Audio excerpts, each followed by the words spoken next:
Oui, recap de la semaine à la bourse.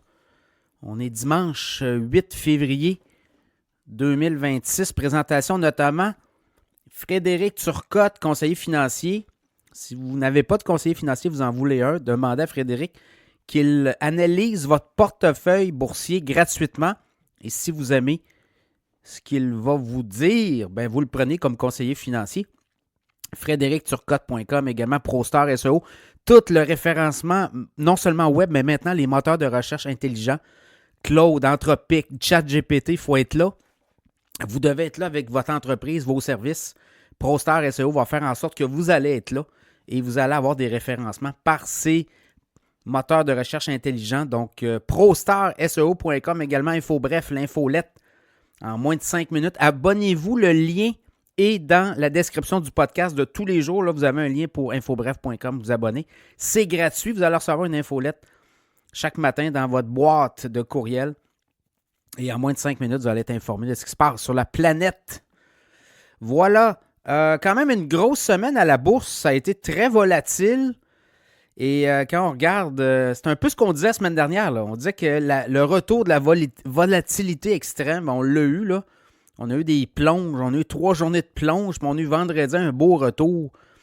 Mais grosso modo, les indices ont fini dans le vert. Là. Si on regarde du côté de Toronto, le TSX a fini 1,7% dans le vert cette semaine. Le S&P 500, ça a été 0,2%. Ça a été un petit peu plus difficile. Le Dow Jones a fini 50 000 points en haut. Lui, il a fini 2,7% en haut cette semaine. Donc, voyez-vous, là, le Dow Jones, c'est seulement 30 titres. C'est pas 500 titres. Et c'est beaucoup là, du America. Là. Donc, évidemment, c'est aux États-Unis, là, le Dow Jones. Mais si vous regardez les compagnies qui composent le Dow Jones, ben, c'est des compagnies très solides. Là. Donc, bien implantées, peut-être moins volatiles. Donc, il y a ça. Si je vous prends là, rapidement le Dow Jones, qui sont ces titres-là, ben, on en a pas mal. Là. On a 3M, American Express, Amgen, Amazon, Apple, Boeing, Caterpillar, Chevron, Cisco, Coca-Cola, Disney, Goldman Sachs, Home Depot, Honeywell, IBM, Johnson & Johnson, JP Morgan, la banque, McDonald's, Merck, Microsoft, Nike, Nvidia, Procter & Gamble, Salesforce, Sherwin-Williams, Travelers, United Group. C'est dans l'assurance, eux autres, Verizon, Visa, Walmart. Bon, c'est les 30 titres. Donc, vous voyez le genre, là. Donc, eux autres, ça a bien fait cette semaine. Du côté S&P, c'était plus difficile. Puis, regardez, Nasdaq, là, on a fini 1,5% dans le rouge cette semaine. Donc, les technos se font brasser, c'est ce qu'on a vu. Notamment, l'intelligence artificielle là, amène des nouvelles avancées. Puis là, les logiciels, les Microsoft, les Adobe, les Constellation Software au Canada, ben, tout ce qui est logiciel se font plus brasser parce qu'on craint qu'il y ait une incidence. Est-ce que ça va être le cas ou pas? Je trouve que là, Microsoft est pas mal dans une zone très intéressante. Là. Ben, on a perdu 26% depuis son sommet d'octobre dernier. Microsoft, c'est un titre qui peut rebondir. Vendredi, il a rebondi de quasiment 2%. Donc, c'est un titre là, qui pourrait facilement reprendre le temps perdu.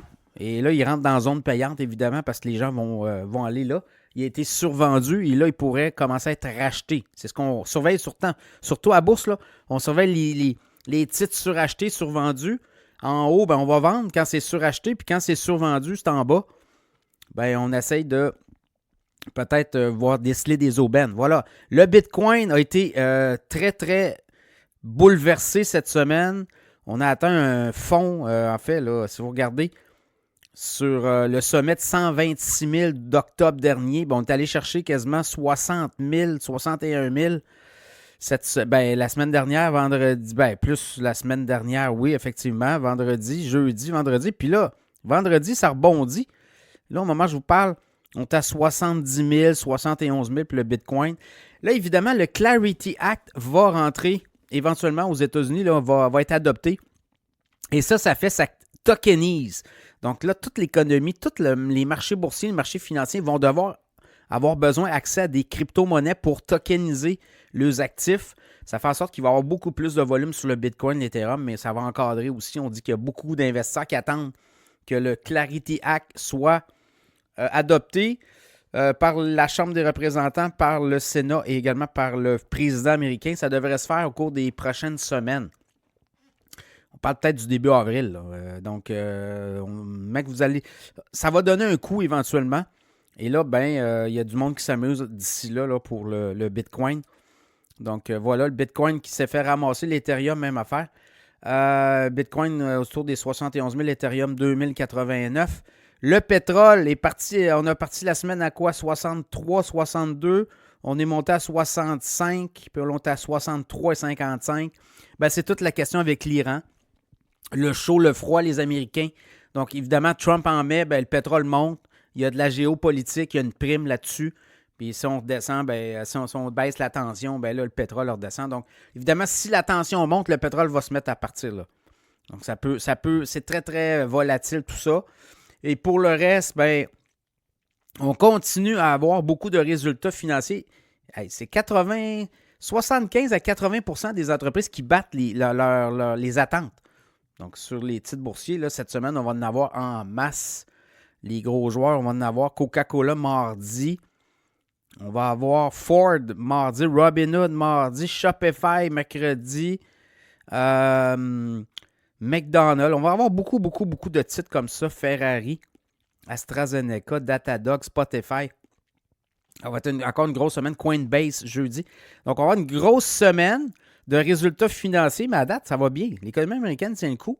C'est pas là que ça se joue. C'est plus le sentiment de l'intelligence artificielle. Est-ce que là, les gros joueurs en mettent, je ne sais pas si vous avez vu le CAPEX d'Amazon, de Microsoft, tout l'investissement dans l'intelligence artificielle.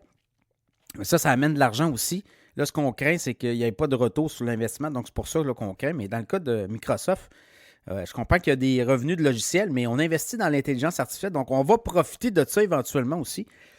Voilà, quand même, une semaine pas si mal pour les investisseurs. On tient le coup, mais beaucoup, beaucoup d'émotions. Soyez comme prudents, là. Allez pas tout vendre non plus d'un coup. Je pense que les secousses ne sont pas terminées non plus. Il pourrait y avoir d'autres secousses, dépendant des coups de gueule, puis ce qu'on va voir. Mais évidemment, là, on rentre dans une zone où là, les résultats financiers, on va en passer une coupe. Et après ça, on va rentrer là, dans une zone où on va regarder pour en avant de nous pour l'année 2026. Au niveau politique, les tarifs, c'est derrière nous. Trump devra, s'il veut remporter ses élections de mi-mandat qui seront au mois de novembre, le 3 novembre, il devra adoucir le ton. Devra peut-être permettre justement là, une espèce de démontrer que son administration travaille pour les Américains, puis baisser le ton, ice, tout ça. Donc là, je pense qu'on a comme compris le message là, du côté de l'administration Trump. Donc, lui, il doit aussi envoyer de l'argent aux ménages. Comment il va le faire? Avec les tarifs, évidemment. Là, la Cour suprême aussi, la décision de la Cour suprême va arriver éventuellement. Si jamais on remettait en question les tarifs, imaginez le coût. Au niveau des bourses, là, ça pourrait donner un coût là aussi. Donc, il y a encore beaucoup de nuages, mais en même temps, il y a du soleil. Puis moi, je sais, on regarde aller le S&P 500, je le vois vraiment autour des 8000 points. Là. Il est à la limite des 7000 points. Mais si on s'échappe, février, mars, après ça, le mois d'avril, là, on pourrait s'échapper pour le deuxième trimestre. Et jamais regarder en arrière, on va voir aussi. Là. Donc quand même, très bonne semaine à la bourse, mais il y a beaucoup de volatilité. Ça va être ça. Hein. Quand vous regardez là, dans les années de mi-mandat, quand il y a des élections de mi-mandat à la bourse, là, entre le plancher et le plafond, il y a 18% d'écart. Pensez-y, là, 18% d'écart, c'est beaucoup. Donc, c'est très, très volatile. On l'a vu cette semaine.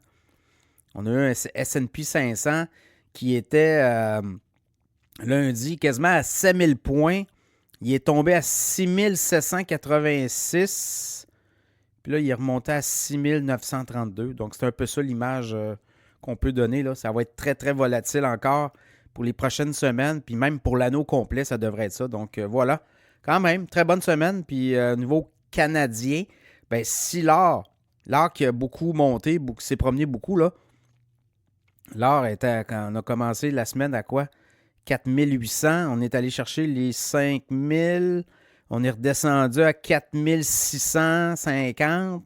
Puis là, on est à 4966. L'or, d'après moi, va rester dans les bonnes grâces. Il pourrait profiter du momentum. Pourquoi? Les banques centrales qui achètent, valeur refuge, puis avec tout ce qui se passe autour avec les Américains, ben on largue le dollar, puis on s'en va dans l'or. Donc, ça pourrait profiter au prix de l'or, évidemment. Donc voilà, très bonne semaine à la bourse. Et on va essayer de consolider là-dessus pour le reste du mois de février.